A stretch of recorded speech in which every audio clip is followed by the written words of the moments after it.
የተከበራችሁ አድማጮቻችን አሁን ደግሞ ከጋዜጠኛ ትዕግስቱ በቀለ ጋር ነው የምንወያየው። በተለያዩ ጊዜያት እንግዲህ ከጋዜጠኛ ትዕግስቱ በቀለ ጋር በተለይ በዓለም አቀፍ ጉዳዮች እንወያያለን። አሁንም ስልክ መስመራችን ላይ ነው የሚገኘው፣ ወደሱ እናልፋለን።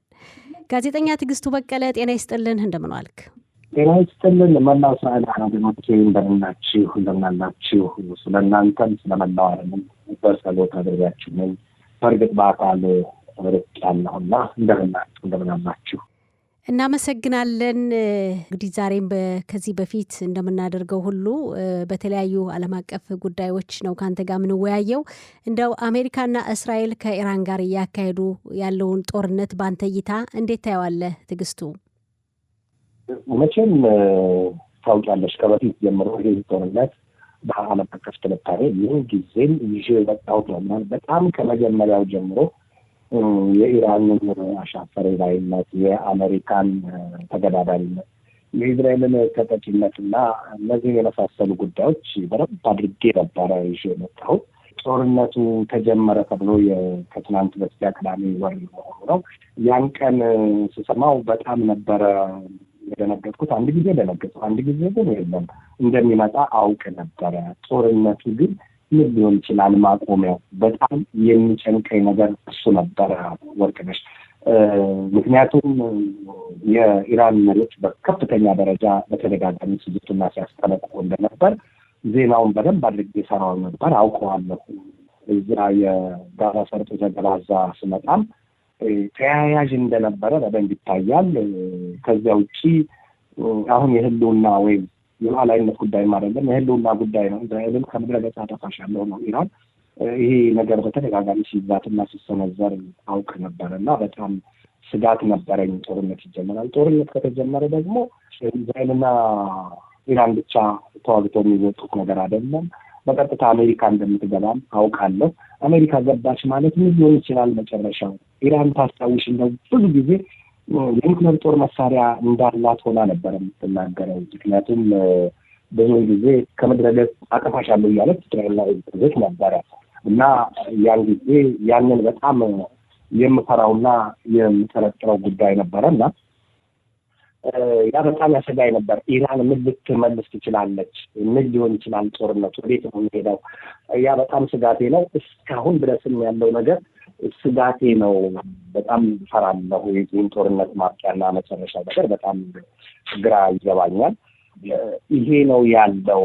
ኢራን ምናልባት በዚሁ የምትቀጥል ከሆነ ጦርነቱ የሚራዘም ከሆነ አሜሪካ ምን አይነት እርምጃ ልትወስድ ትችላለች?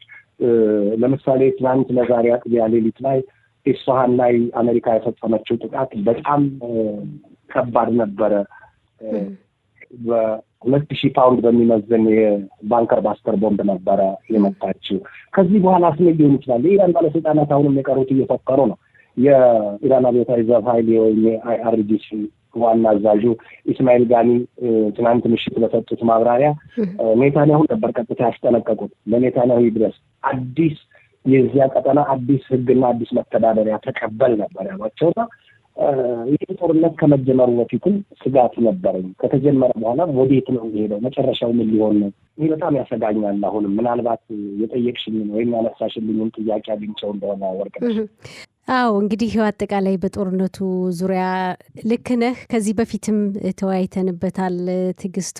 አሁን እንግዲህ ጦርነቱ ተጀምሯል። የዚህ ጦርነት ዋና ዓላማ እንግዲህ እንደምናውቀው አሜሪካና እስራኤል የኢራንን አስተዳደር ለመጣል ነው። የኢራን አምባገነን አስተዳደር አሁን አንተ እንደጠቀስከውም እስራኤል ከምድረ ገጽ ትጥፋ የሚል ዓላማ የያዘ ነው።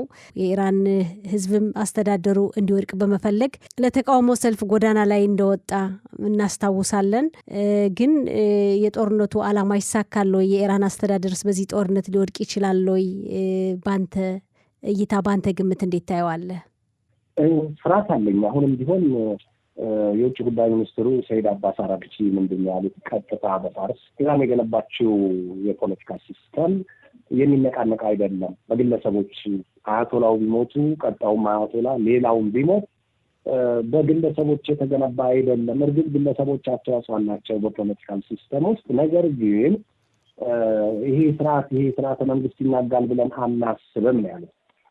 አሁንም በኢራን ፓርላማ አፈጉባኤው መሐመድ ባጌር ጋሊባፍ ምንድን ያሉት ቅድምም ዜናውን ስሰራው ነበረና እዚህ የለም እኛ ከአሜሪካ ጋር የተጀመረ ድርድርም የለም። ፓኪስታን ውስጥ አሜሪካ ድርድር ብላ በፓኪስታን እጅ ሽሩሩ ልትለን ትሞክራለች። ነገር ግን አሜሪካ ያንን የምታደርገው የጦር ኃይሏን እዚህ መካከለኛው ምስራቅ ቀጠና ላይ ለማስፈር ነው። ከዚህ የተሻገረ ሌላ ምንም ነገር የለም ትራምፕ እያሉ ነበረ የኢራን ፓርላማ ተጉባኤ እንዳልኩሽ መሐመድ ባጌር ጋሊባፍ ሲናገሩ የነበረ።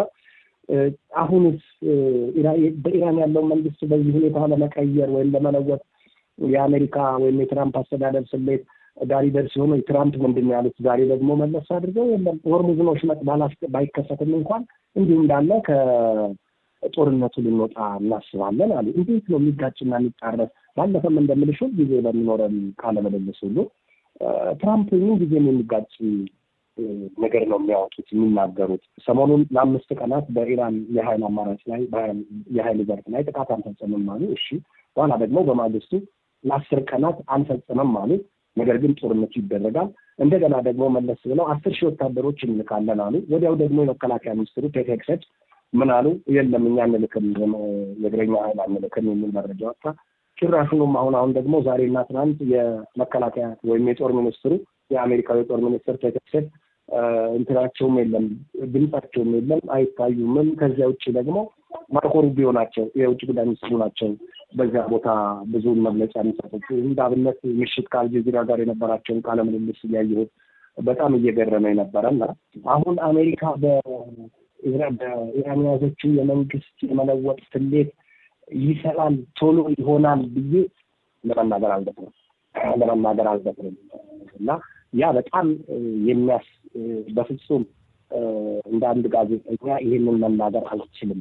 በፍጹም በዚህ ሁኔታ ምናልባት የዓለም የምጣኔ ሀብት የተንኮታኮተ ነው። በነዳጅ ዘርፍ የሆርሙዞች ነቅ አልተከፈተም። ሁቲዎች በባብ ኤል መንደብና በአረቢያን ፔኒንሱላ እንዲሁም በቀይ ባህር ጉዳይ ገብተዋል። እስራኤልን ለማጥቃት ተዘጋጅተዋል። እስራኤል ስትጠቃ ዝም ብላ ጠብቃ የለም መንግስት እስከሚቀየር ዝም እላለሁ ብላ ጨዋታውን የምትቀጥል አትመስለኝም።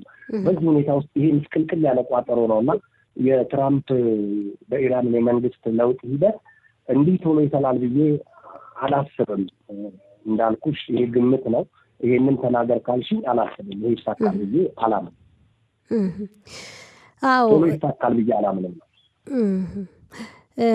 ትዕግስቱ እንግዲህ ያው በሂደት የምናየው ይሆናል። እንዳልከው አሁን ለመናገር ይከብዳል ጦርነቱ ባለበት ሁኔታ። ሌላው ለመግለጽ ሞክረሃል፣ እንዳው ግን ሰፋ አድርጎ ለማየት በተወሰነ መልኩ ይህ ጦርነት በዓለማችን ላይ እየፈጠረ ያለው ተጽዕኖስ እንዴት ነው? እንዴት ይታያል? ምን ይመስላል አሁን ባለበት ሁኔታ? በጣም የሚያሳስበኝም ነገር ነው። ብዙዎች ይጠይቁኛል፣ ይህን ጥያቄ ያነሱልኛል። ዓለም አሁን ተንኮታክታ ቁጭ ነው ያለችው። የነዳጅ መስመሩ ቁጭ ነው ያለው። በቃ የሆርሙዞች መጥ ከተዘጋ የለም ነዳጅ የለም። እዚህ በተለያዩ የዓለማችን ሀገራት ብታይ ከረዣዥም የተሽከርካሪ ሰልፎች እንዲሁም ኢንዱስትሪዎችና ፋብሪካዎች እስከ ጋዝ ጠጮች ምድጃዎች ድረስ ባዶን የቀሩት የሚባል ነገር አለ።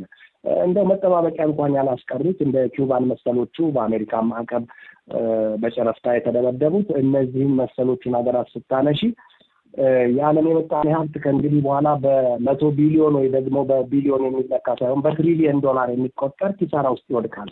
ሌላው ዓለም ወዴት ትሄዳለች? አሁን ኢራን የባህረ ሰላጤውን ቀጠና ሀገራት ሳውዲ አረቢያ፣ ኳታር፣ ኩዌት፣ ባህሬን፣ የተባበሩት አረብ ኤሚሬትን በቀጥታ እየደበደበች ነው። ዛሬ ምንድን ያለችው ኢራን ሳውዲ አረቢያ የአሜሪካን የጦር ማዘዣ አውጪ አለበለዚያ ግን ይቀጥላል ያለችው። ዛሬ በዚህ ሰዓት ምን ሊከሰት ይችላል? አንቺ እስራኤል ነሽ፣ እኔ ኢትዮጵያ ውስጥ ነው።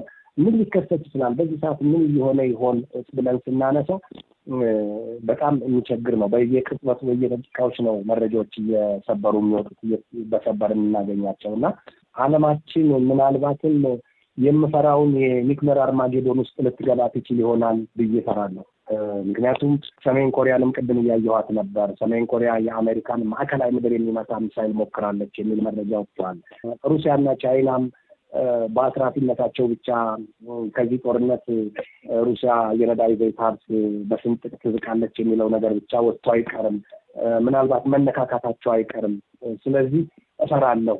ምናልባት ቀናት ወይም ወራት ሊቆጠሩ ከቻለ በጦርነቱ የኒውክለር ጦር መሳሪያ አሁን እኮ የወጣው መረጃ ምንድን ነው?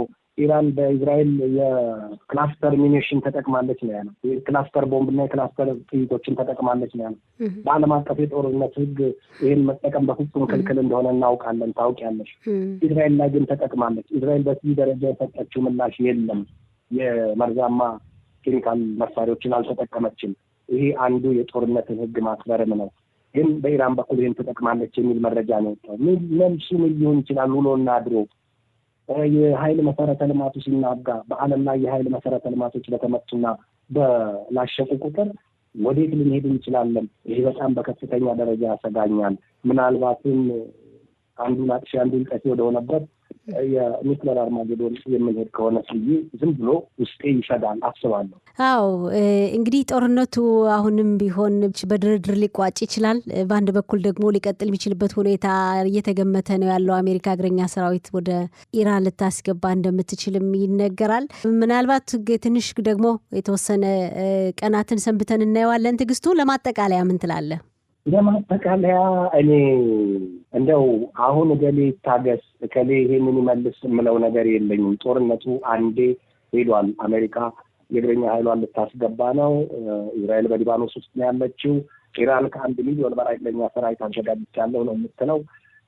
አሁን እከሌ ይታገስ እከሌ ሁሉም ትዕግስት ይላበስ የምለው ነገር የለኝም። እንደው ግን ሁልጊዜ እንደምለው የወረቀት ላይ ነገር ሆኗል የሚባለው ወይም የአህያ ባል ከጅባ ያስጥል ሆኗል የሚባለው የመንግስታቱ ድርጅት እንዳል እዚህ ላይ እንኳን ትንሽ አንሰራርቶ ትንሽ ትንፋሽ ኖሮት በአሜሪካና በእስራኤል በኩል ያለውን ነገር በማሸማገሉ ሂደት ኢራንንም በማግባባቱ ይህንን እርምጃ ቢወስድ ወይ ቢንቀሳቀስ ምናልባት ከዚህ የከፋና የባሰ ተከሰተ ወይም ደግሞ ወደዛ ወደ ባሰ አስከፊ ያዘቅት ዓለም እንዳትገባ ለማድረግ ትንሽ የተሻለ ገጽታ ይኖረዋል ነው የምለው እንጂ በዚህ ወቅት እዚህ ላይ ሆነን ከሌ ጥፋተኛ ነው ከሌ ይታገስ ከሌና ከሌ እንዲህ አድርጉ ብዬ የምለው ነገር የለኝም። ግን ጦርነቱን ሳስበው ሌት ከቀን በየቅጽበቱ የሚያሳስበኝ ነገር ሌላ ሆኗል። አሁን እግዚአብሔር ያንን ክፉ ነገር ሊያዝ እግዚአብሔር ያንን ክፉ ልብ ይመልስ እንጂ ወርቅነሽ ጥሩ ነገር አይሰማኝም። ጥሩ ጋዜጠኛ ትዕግስቱ በቀለ፣ እንግዲህ ስለተለመደው ትብብርህ በጣም እናመሰግናለን። ሰላም ሁንልን። መልካም ይሁን። መልካም አመሻሽ ብያለሁ። መላው እስራኤላውያን ወገኖቼ ሰላም ለእናንተ ይሁን። ተወዳራባ ሻሎም። ሻሎም። እናመሰግናለን። ሰላም ሁን። ሻሎም። ተወዳራባ